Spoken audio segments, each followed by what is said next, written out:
Compared to the old Tiguan, is this a better car?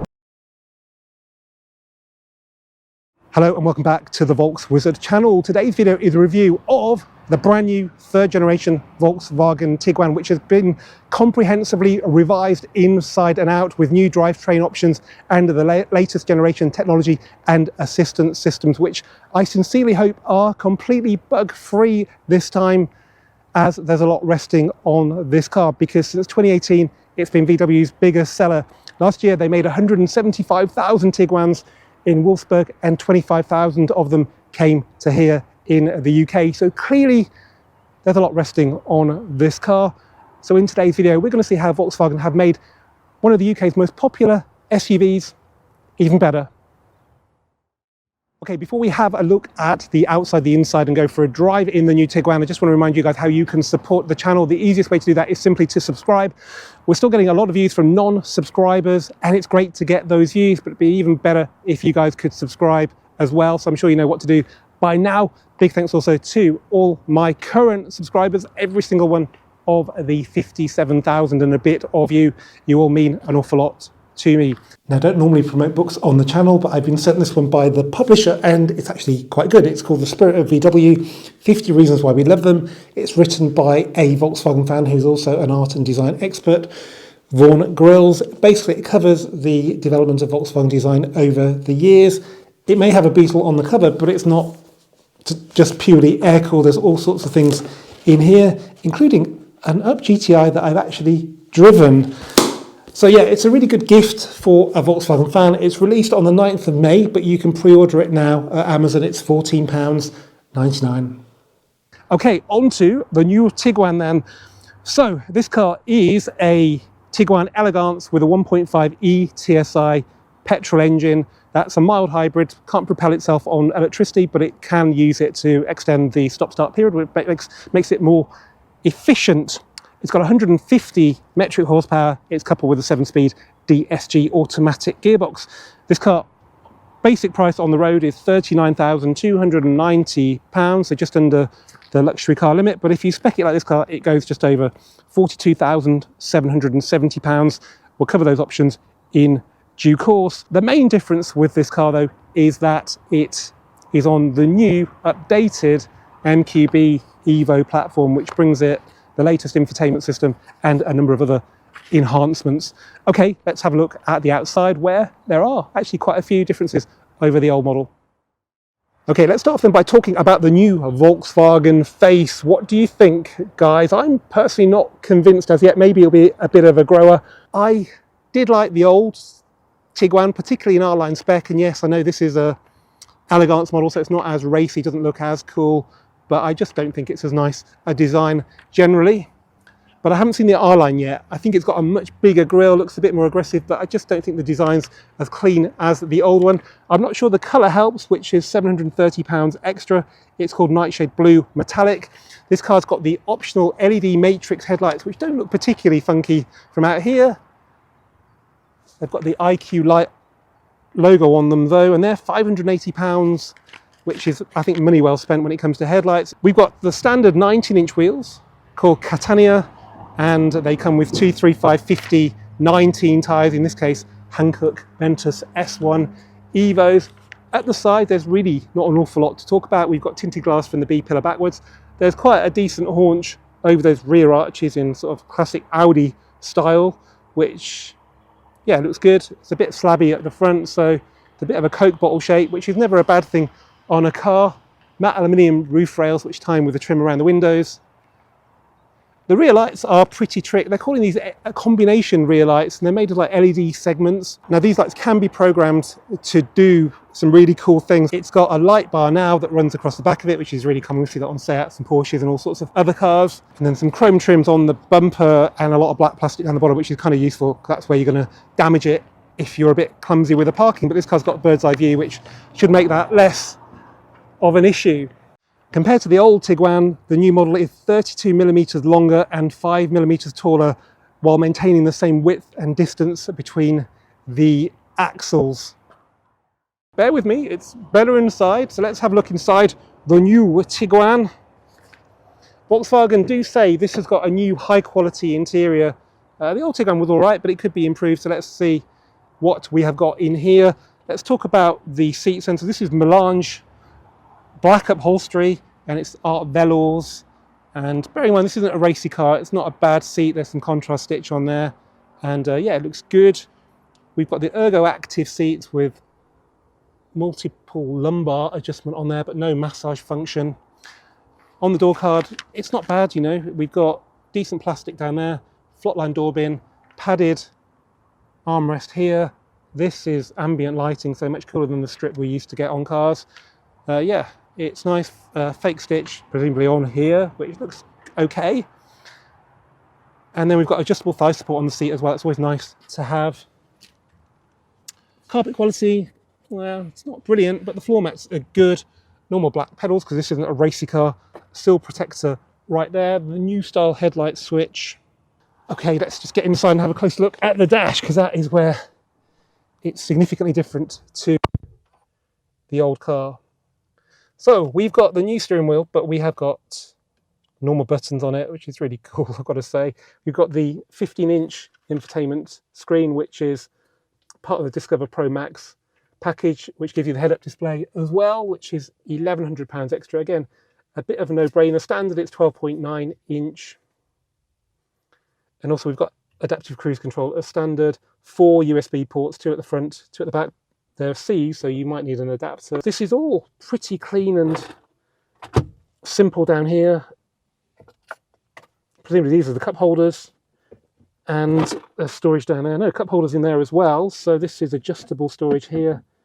So this is pretty cool. This is called the multifunction driving experience switch, which makes up for the lack of buttons down here to a degree.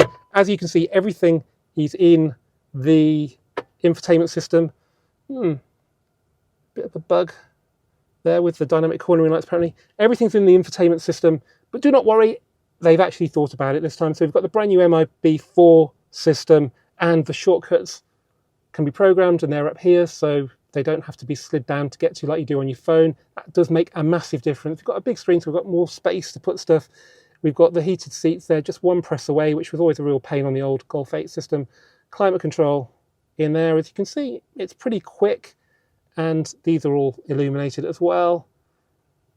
I think it's good. If you want knobs and buttons, you're going to be disappointed, but I think this is going to be an easier system to get into and work with, and yeah, it's definitely a big step up from what we had, not just in the size, but that helps as well.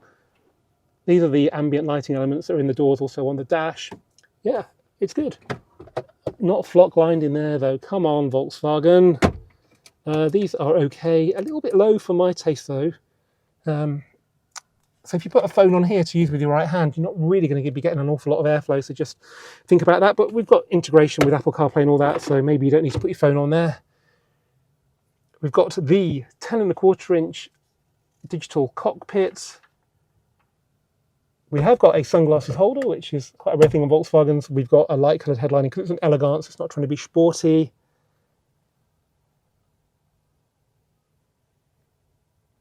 Yeah, it's pretty good. I would say it's a step in the right direction, so that's nice. The seat is in my driving position, so let's just go and have a look in the back. As usual, we have a lot of bongs.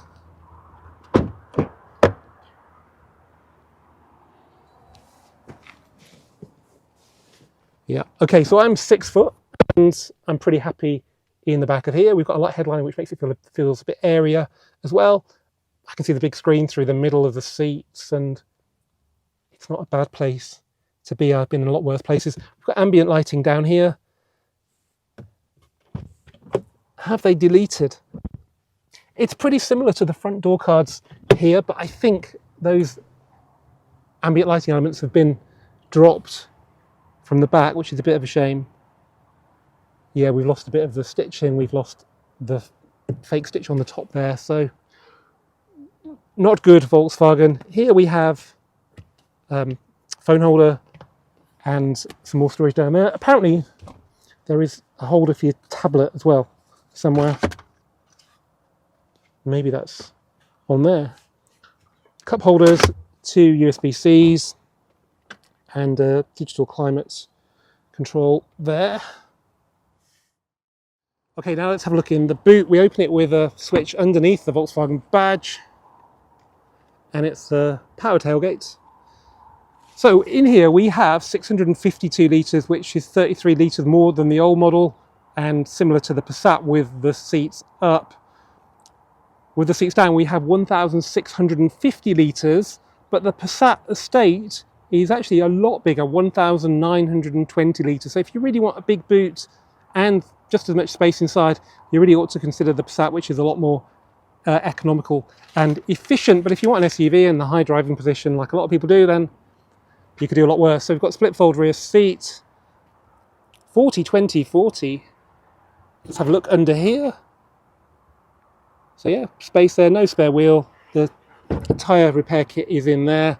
So unlike some other mild hybrid cars, there's a lot of space down there you can use.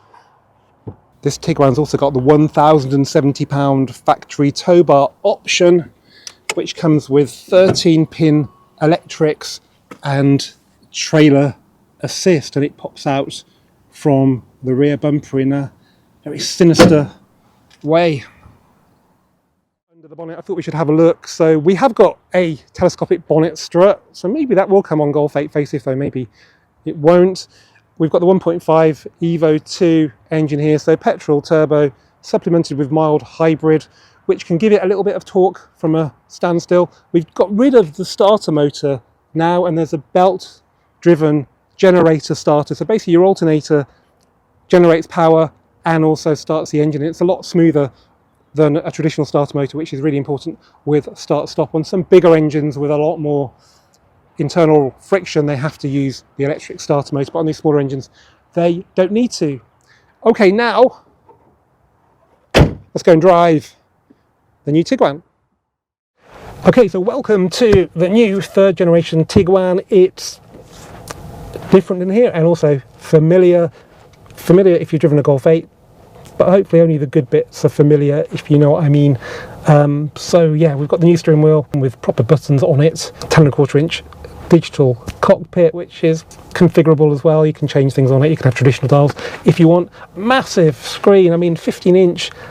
Yeah, it's good, and it's really helps your eyes. You don't have to focus as much to see stuff. To start the car then, we need to put our foot on the brake and press the start button.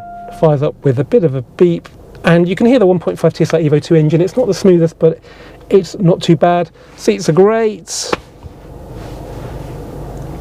Yeah, let's go and see what it's like to drive. Yeah, put it into drive on the new shifter on the right hand stalk, and there's no other stalk down there, so everything's moved onto this left hand stalk or the steering wheel, or you've got auto main beam as well. Okay, and by the way, welcome to Volkswagen UK headquarters in Milton Keynes. Today's a Friday, everybody works from home, so we've got this wonderful event here where we can drive, I think, up to 4 cars, get 90 minutes with each one, which is like a real luxury, and the car park's empty, so we can go and film where we want. I actually filmed in that space many years ago, did an RS2 and numerous other Audis, so yeah, it's great to be back. And we have got the weather, which is a pleasant surprise. It was meant to rain today. Steering's super light for manoeuvring around car parks. It does weight up when you're going a bit faster if you put it into the sporty mode. We do have driving modes as well, but they're kind of a bit academic. A, because it's an elegance, B, because we don't have DCC, so I'm just leaving it in the comfort mode, which feels pretty good.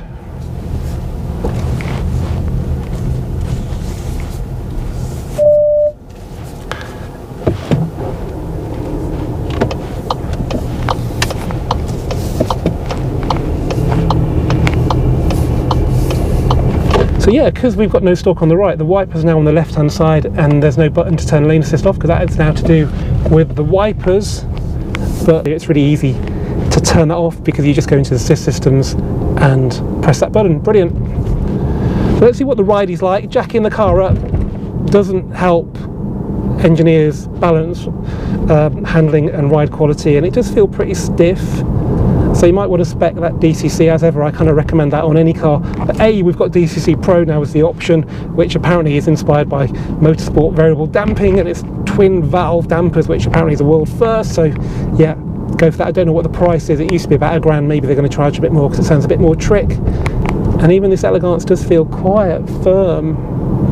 But on the plus side, it should go around corners. So this Tiguan weighs just over 1,600 kilograms. It's not a particularly light car, and it does 0 to 62 in 9.1 seconds. Tops out at 130 miles per hour. So it's a little bit quicker than the Passat to 62, but it's down on top speed. But the biggest difference for me is the economy. So the combined WLTP figure is 43, while for the Passat it's 50 dead, and that's quite a big difference for a car that actually is pretty similar. We've got the same drivetrain as the Passat, and it's that much different. The boot in this car is smaller as well. It's about the same with the seats up, but with the seats down. The Passat is cavernous. I get the high driving position. It does make driving easier. I'll see things from this car that I won't see from a Passat or a Golf. But yeah, you do pay for that when it comes to efficiency.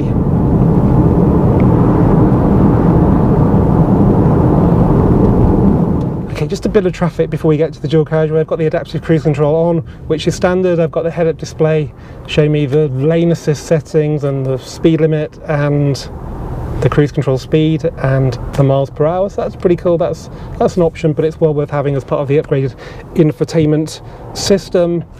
So it's basically driving itself right now. This 1.5 TSI Evo 2 engine is bristling with emissions control technology. So not only do we have the mild hybrid system, we also have cylinder on demand technology. It's not a new thing, that, where it switches off I think 2 cylinders and runs on to save fuel under light load. But combined with mild hybrid, it's quite a clever thing. I don't think we're going to see petrol engines evolved much more than this. And there is a petrol engine that's not very well evolved, a Citroen 2CV. Okay, so 2-wheel drive only in this car, which does help efficiency.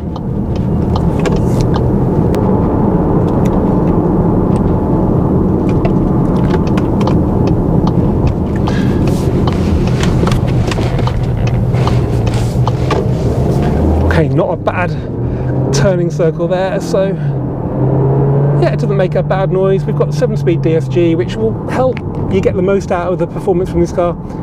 There's not a lot, but it's definitely ample. And then here we are onto the dual carriageway. So in manual mode, if we hold this button down on the right of the paddle, it goes into auto mode, and that's 70 miles an hour. Bang it into 7th. At 70, it's doing 2,000 RPM, just over 2,000 RPM, so it's relatively relaxed. And it's pretty quiet as well. That's quite impressive.